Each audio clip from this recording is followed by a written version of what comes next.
Olá, meus irmãos e minhas irmãs, graças a Deus, estou aqui hoje para trazer uma mensagem sobre mudança de comportamento.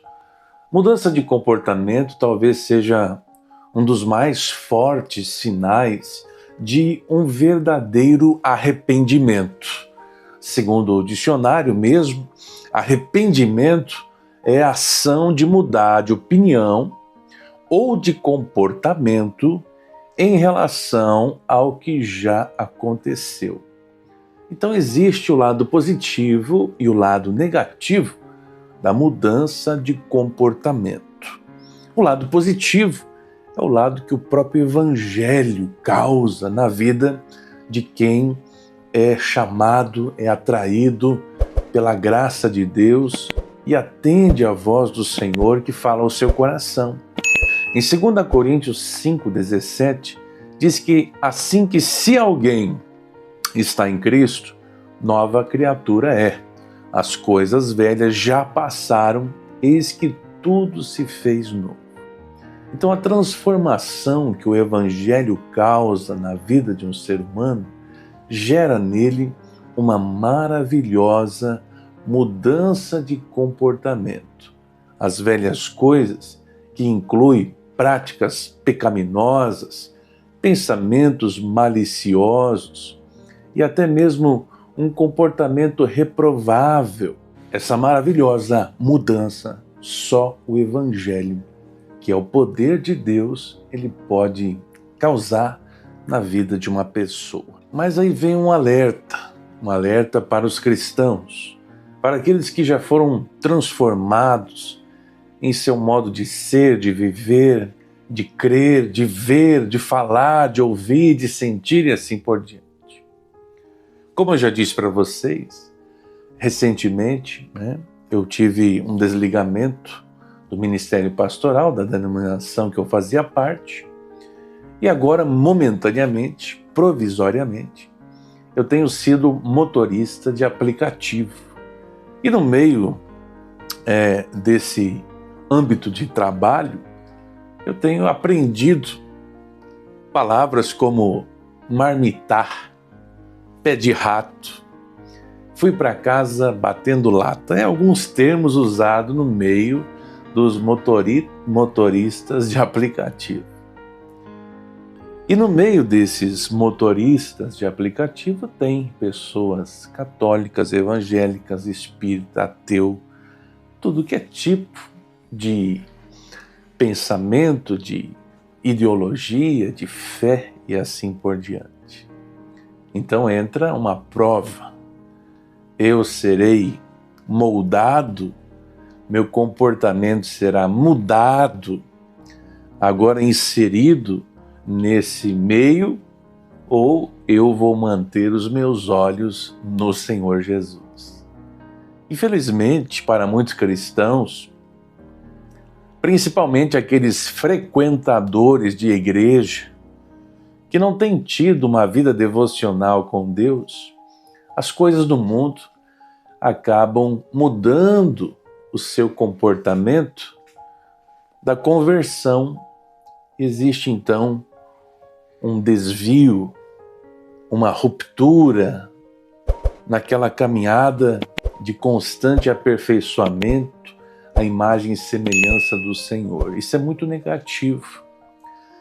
Em Romanos 12:2 diz: não imitem o comportamento e os costumes desse mundo, mas deixem que Deus os transforme por meio de uma mudança em seu modo de pensar, a fim de que experimentem a boa, agradável e perfeita vontade de Deus para vocês.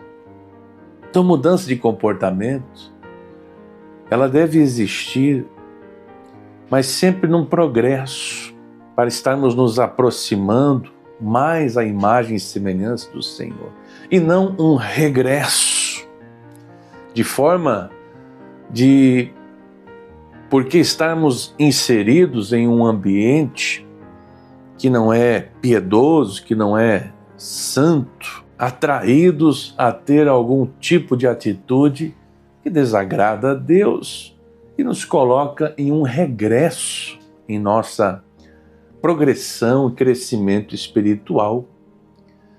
A Bíblia diz muitas coisas em relação a tomar cuidado em relação a isso. Eu quero citar pelo menos 3 que levam às vezes crentes, cristãos, a ter uma mudança de comportamento negativo.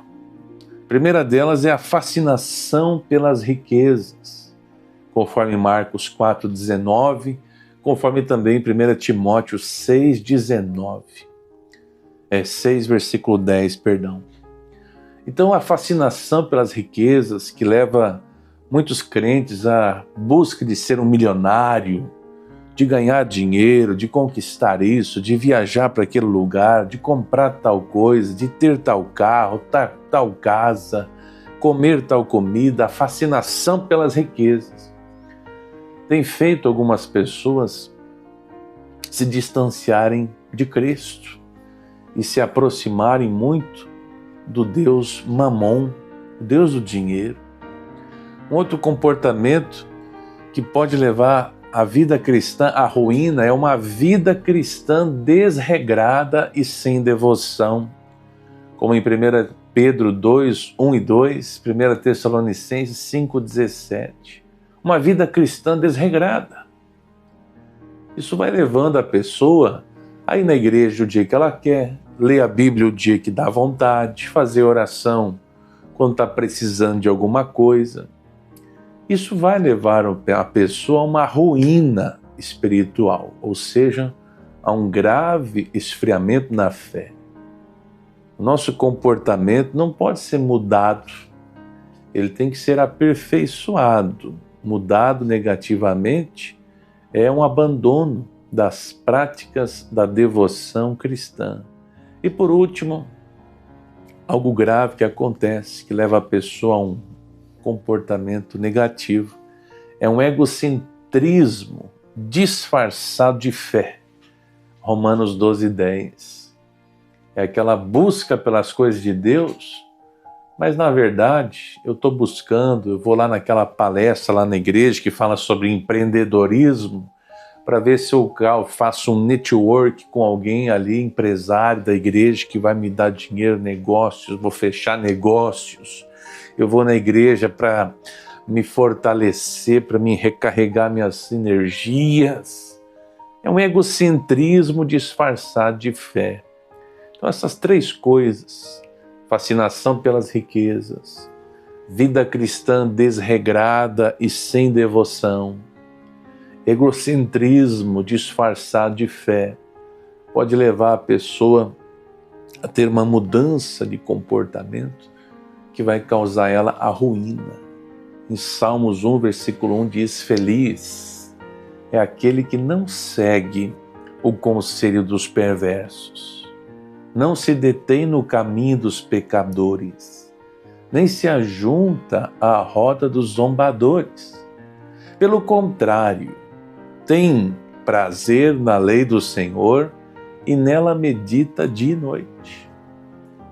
Esses dias eu fui trabalhar e trabalhei naquele dia cerca de 10 horas dentro do carro. 10 horas dirigindo, atendendo passageiros, leva aqui, leva lá. E um versículo que eu li de manhã, um versículo de João,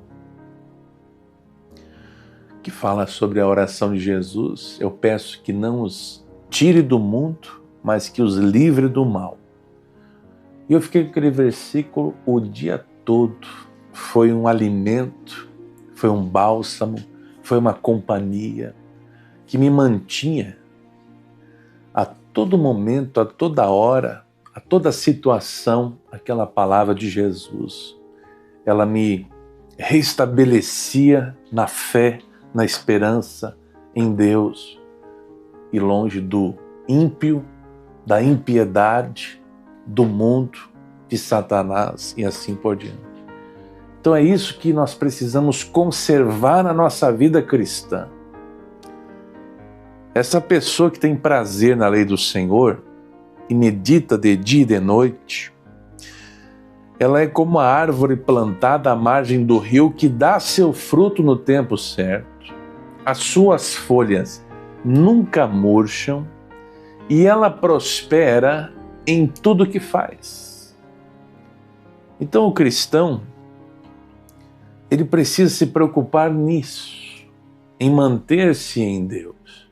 Não se preocupar em prosperar, porque a prosperidade é a consequência. Em tudo que o cristão fizer, haverá a bênção de Deus, porque ele está conectado àquele que o governa, que o provê, que o sustenta.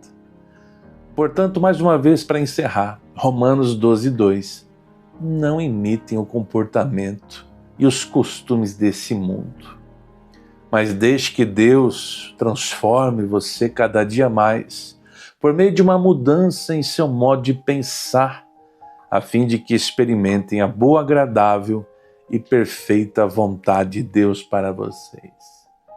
Veja qual mudança de comportamento você talvez precisa ter e qual mudança de comportamento você está tendo, que você tem que parar com isso e voltar-se ao teu Senhor, que tem o melhor para você.